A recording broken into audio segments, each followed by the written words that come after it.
Hello दोस्तों, my self Mohammad Arbaaz कैसर और स्वागत है मेरे इस YouTube channel in the search of destiny में। तो कैसे हैं आप लोग? आई होप आप लोग अच्छे होंगे और आप लोग का सारा एग्जाम भी अच्छा से जा रहा होगा, क्योंकि हर जो एग्जाम जा रहा है हर एग्जाम में आपको पीवाईक्यू से कम 40 नंबर का क्वेश्चन तो आ ही रहा है। तो इसलिए उम्मीद करते हैं कि आपका एग्जाम जो है बेहतर से बेहतर जा रहा होगा। तो अब जो है हम लोग कल का पेपर का पीवाईक्यू सॉल्यूशन इस वीडियो में डिस्कस करेंगे। कल का जो पेपर होगा वो इलेक्ट्रिकल और इलेक्ट्रॉनिक्स डिपार्टमेंट के लिए इलेक्टिव पेपर सेलेक्ट किया गया है। इलेक्टिव पेपर का नाम है इलेक्ट्रिकल एनर्जी एंड ऑडिटिंग, ये पेपर का नाम है। कल का ये पेपर है, कल इसी से आएगा, electrical energy conservation and auditing से आएगा। तो वीडियो को चलिए हम लोग शुरू करते हैं विदाउट टाइम को वेस्ट किए हुए। और काफ़ी लेट हो गया इस वीडियो को लाने में, तो उसके लिए क्षमा चाहते हैं। अगर आप लोग इस चैनल पे नए हैं तो इस चैनल को सब्सक्राइब करें और इस वीडियो को लाइक भी करें और दूसरों तक शेयर भी करें, क्योंकि हर त्रिपली 6 सेमेस्टर का जो पेपर कल होगा हर त्रिपली के बच्चों तक ये पहुंचाया जाए, यही आप लोगों से गुजारिश है। अब चलिए हम लोग क्वेश्चन की तरफ बढ़ते हैं। 70 नंबर का ये क्वेश्चन है, टोटल 70 नंबर का पूछा जाता है। 3 घंटे का पेपर रहता है, 9 क्वेश्चन दिया रहता है, जिसमें आपको 5 क्वेश्चन ही बनाने रहते हैं। ठीक है, तो ऑब्जेक्टिव टाइप क्वेश्चन है, 9 क्वेश्चन है, इसमें से भी कुछ आपको साथ ही करने हैं। तो पहला क्वेश्चन क्या है, अब हम लोग उस पर प्रकाश डालते हैं। तो पहला क्वेश्चन है ये, the prime objective of material and energy balance is SSD. Objective type question है, the prime objective of material and energy balance is SSD, input output या लॉसेस या कंजर्वेशन इफिशियंसी। तो ये जो प्राइम ऑब्जेक्टिव ऑफ मटेरियल और energy balance है ये सभी चीज को एसेस करता है। तो यहाँ पे आपका हो जाएगा D number, all of the above हो जाएगा। ठीक है, आप लोग इस पे टिक लगा दीजिए। अगला क्वेश्चन क्या है, energy policy does not include. Energy policy क्या इंक्लूड नहीं करता है? तो एनर्जी पॉलिसी जो है फ्यूचर प्रोडक्शन पॉलिसी को इंक्लूड नहीं करता है। इससे आप लोग चले जाइएगा, एकदम सही है। अगला क्वेश्चन है, the ratio of current year production reference years production is. ठीक है, करंट ईयर प्रोडक्शन और रिफरेंस ईयर प्रोडक्शन का रेशियो क्या कहलाता है? तो रेशियो जो आपको कहलाता है वो कहलाता है प्रोडक्शन फैक्टर। ठीक है दोस्तों, प्रोडक्शन फैक्टर कहलाता है। अब हम लोग आगे बढ़ते हैं और आगे देखते हैं क्या है। तो name the act which is propose to bring the quality transformation of the electricity sector. ठीक है, ये जो इलेक्ट्रिसिटी का सेक्टर है वो कब लागू किया गया था? तो इलेक्ट्रिसिटी एक्ट लागू किया था 2003 में। इस पे आप लोग चले जाइएगा, एकदम सही है। चलिए अब हम लोग अगला क्वेश्चन देखते हैं, demand side management helps to. Side management help to, ठीक है, तो ये साइड मैनेजमेंट क्या हेल्प करता है? तो ये हेल्प आपको करता है रिड्यूसेस द एनर्जी लॉस। ठीक है, रिड्यूसेस द एनर्जी लॉस में आपको ये साइड मैनेजमेंट हेल्प करता है। अगला क्वेश्चन क्या है, the basic function of air dryer in compressed air system is to. Basic function क्या है एयर ड्रायर में? तो बेसिक फंक्शन है आपको वो रिमूव रिमेनिंग, 1 नंबर हो जाएगा।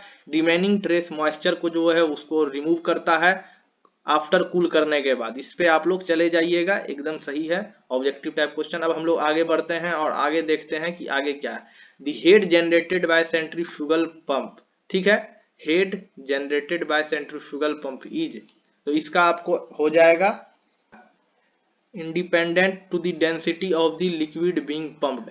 इसका the head generated by centrifugal pump is independent of the density of the liquid being pumped. आपको इसका ये ऑप्शन हो जाएगा। आप लोग 1 नंबर से चले जाइएगा, इसमें आपको 2 नंबर आराम से मिल जाएगा। अगला क्वेश्चन अब हम लोग देखते हैं, what is the impact on flow of pressure when the impeller of a pump is trimmed. तो ये आपको 8वां क्वेश्चन है और इसका आपको सॉल्यूशन हो जाएगा, both pressure and flow decrease करता है। जब इंपैक्ट फ्लो और प्रेशर पे इंपैक्ट पड़ता है तो पंप में क्या होता है, बोथ प्रेशर और फ्लो जो है वो घट जाता है। ठीक है, अगला क्वेश्चन की तरफ हम लोग बढ़ते हैं और अगला क्वेश्चन है, ratio of the sum of the individual maximum demand of a plant and the sum of individual maximum demand of a various equipment is known as. तो इसका आपको हो जाएगा डाइवर्सिटी फैक्टर आंसर। ठीक है, लास्ट क्वेश्चन नंबर का है, the reduction is supply by the voltage 10%। अगर 10% सप्लाई में घटात होता है तो टॉर्क जो है वो कितना परसेंट से चेंज होगा? तो इसका हो जाएगा अप्रोक्सीमेशन 20%, डी नंबर का है, उससे आप लोग चले जाइएगा। वो आपको सही हो जाएगा। ठीक है दोस्तों,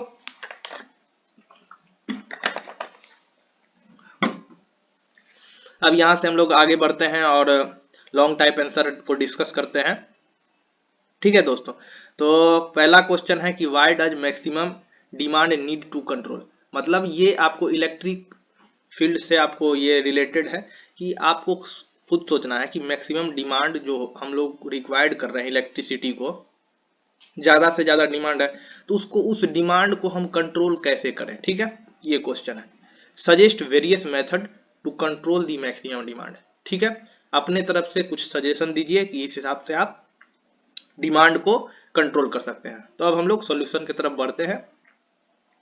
तो सॉल्यूशन अब हम लोग पढ़ते हैं।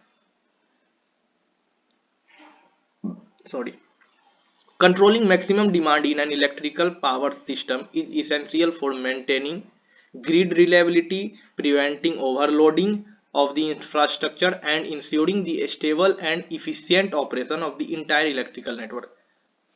मैक्सिमम डिमांड को कंट्रोल करना इसलिए भी जरूरी है पावर सिस्टम में, क्योंकि वो ग्रिड को जो है रिलायबल रखता है और ओवरलोडिंग, जो इंफ्रास्ट्रक्चर का जो ओवरलोडिंग है उससे जो खतरा होता है उससे वो प्रिवेंट करेगा।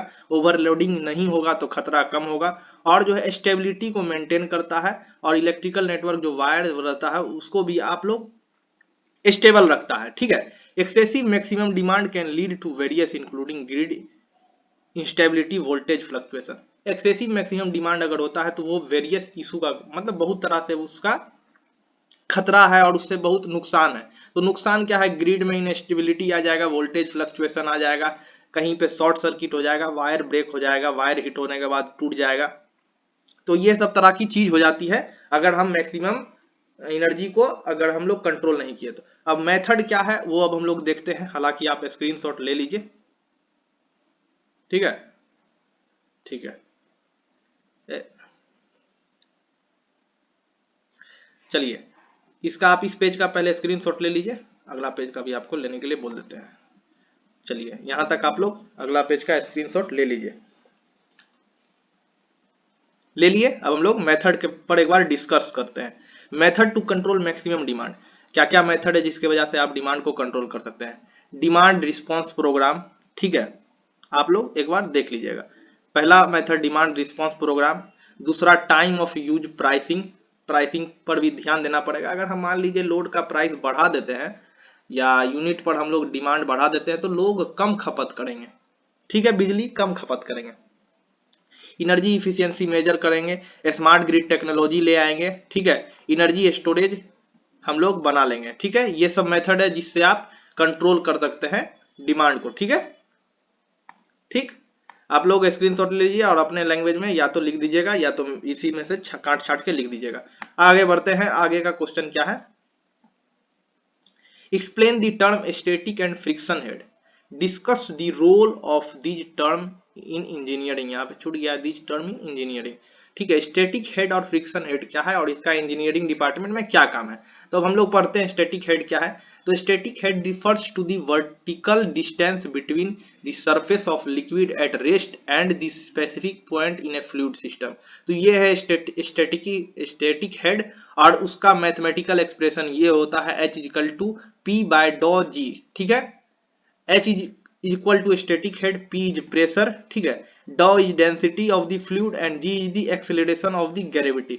ये स्टैटिक हेड कहलाता है। फ्रिक्शन हेड क्या है, तो फ्रिक्शन हेड हम लोग डिस्कस कर लेते हैं। Friction head is also known as a dynamic head और head loss, refers to the energy loss in a fluid system due to the resistance encountered as the fluid flows through pipes, fitting values and other components. The loss is primarily caused by the friction between the moving fluid and the surface of the conduits. कहने का मतलब है कि अगर pipe के through से अगर आप कोई चीज पास करते हैं तो वहां पे मूविंग ऑब्जेक्ट और सरफेस के बीच में फ्रिक्शन जनरेट होता है, उसी को हम लोग फ्रिक्शन हेड कहते हैं। ठीक है ना। चलिए अब इसका हम लोग रोल देखते हैं कि इंजीनियरिंग में क्या रोल है। पहले इसका मैथमेटिकल एक्सप्रेशन देख लेते हैं। H F equal to friction head, ठीक है, एफ इक्वल टू एक कांस्टेंट है डेर्ची वेस्बैच, ठीक है, फ्रिक्शन फैक्टर है, L by D into V square by 2g, ठीक है, यहाँ पे लिख दिए हैं कि सब का मतलब क्या होता है, इस पर आप लोग भी ध्यान दे दीजिएगा और एग्जाम में लिखिएगा, हाईलाइट करके लिखिएगा, आपको नंबर अच्छा मिलेगा। तो रोल क्या है उसको अब हम लोग देख लीजिए। Role in engineering sorry, role in engineering पहला है pump section, pump selection, screenshot ले लीजिए, role in engineering pump selection. अगला है पाइप साइजिंग और तीसरा है एनर्जी इफिशियंसी, स्क्रीनशॉट ले लीजिए, आप लोग पढ़ लीजिएगा। अगला क्वेश्चन है, अगला क्वेश्चन हम लोग बढ़ते हैं। What is generation demand balancing problem, discuss in the term of demand balance. Generation demand balancing problem क्या है, तो हम लोग उसके तरफ बढ़ते हैं और उसको हम लोग देखते हैं क्या है। तो term generation demand balancing problem refers to challenge of matching electricity generation with electricity demand in real time. कहने का मतलब यह है कि आप जो एनर्जी प्रोड्यूस कर रहे हैं और कितना खपत हो रहा है, उस दोनों को मैचिंग करना ये एक चैलेंज का काम है, और यही प्रॉब्लम है जनरेशन डिमांड बैलेंसिंग प्रॉब्लम, इसी को कहते हैं। दोनों को मैच करना है, वो एक अपने आप में एक चैलेंज है, ठीक है। It is a critical aspect of a power system operation to ensure the stability and the reliability of the electrical grid.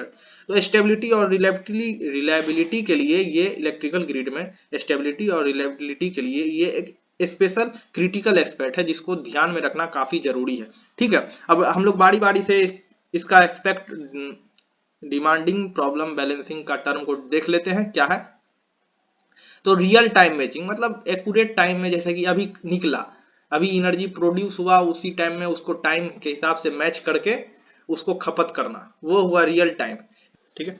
Renewable energy integration दूसरा है। तो ये आपको रेन्यूएबल एनर्जी इंटीग्रेशन क्या है वो हम लोग देख लेते हैं। The growing integration of renewable energy source such as solar and wind adds a layer of complexity to the demand balancing problem. These sources are often intermittent and dependent on weather condition. मतलब कि जो energy जो कि solar, जो कि wind और धूप से एनर्जी जनरेट करता है, उसी को हम लोग कहते हैं रिन्यूएबल एनर्जी, जो कि बाहरी कोई भी चीज उसमें एनर्जी हमको एक्स्ट्रा एनर्जी नहीं देना पड़ता। जैसे अब जनरेटर में हम लोग अगर जनरेटर से अगर हम लोग एनर्जी जनरेट करते हैं तो वहां पे हम लोग मैकेनिकल फोर्स देते हैं, उसके हिसाब से वो जनरेटर से एनर्जी प्रोड्यूस होता है। लेकिन यहाँ पे डायरेक्ट आपको सन से एनर्जी प्रोड्यूस हो जाएगा, विंड से एनर्जी प्रोड्यूस हो जाएगा, उस टाइप को एनर्जी को रेन्यूएबल एनर्जी कहते हैं। तो यहाँ पे जो है ना, ये रेन्यूएबल एनर्जी जो है वेदर कंडीशन पे डिपेंड होता है। तो इसको भी मैच करना वेदर कंडीशन के हिसाब से। मान लीजिए कभी हवा धीरे चलता है, कभी हवा तेज चलता है, तो उस हिसाब से तो एक समान आपको एनर्जी प्रोड्यूस करवाना पड़ेगा ना, नहीं तो वो काम नहीं करेगा सही तरीके से। तो वो समान एनर्जी, कॉमन एनर्जी प्रोड्यूस करवाने के लिए वो भी बहुत अपने आप में एक चैलेंजिंग है,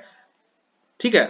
अगला है grid flexibility. Grid flexibility, maintaining a balanced grid requires a certain level of flexibility. This includes the ability to ramp up or down conventional power plant, integrate energy storage system, and leverage demand side management strategy to adjust electricity consumption, ठीक है। आप लोग screenshot यहाँ तक ले लीजिए। अगर आपको इससे आगे का चाहिए सॉल्यूशन, आप हमारे टेलीग्राम चैनल पे ज्वाइन हो जाइए, और अभी तक अगर आप ये वीडियो देखे हैं तो कृपया करके हमारे इस चैनल को, छोटे से चैनल को सब्सक्राइब कर दो यार, और मुझे तुम्हारे पैसे थोड़ी ना कट रहे, कर दो। सॉल्यूशन अगर चाहिए तो मेरे टेलीग्राम पे ज्वाइन हो जाइए, वहां मैं पीडीएफ बना के अपलोड करूंगा। तो अब दोस्तों हम लोग मिलते हैं अगले वीडियो में। जय हिंद, तब तक के लिए।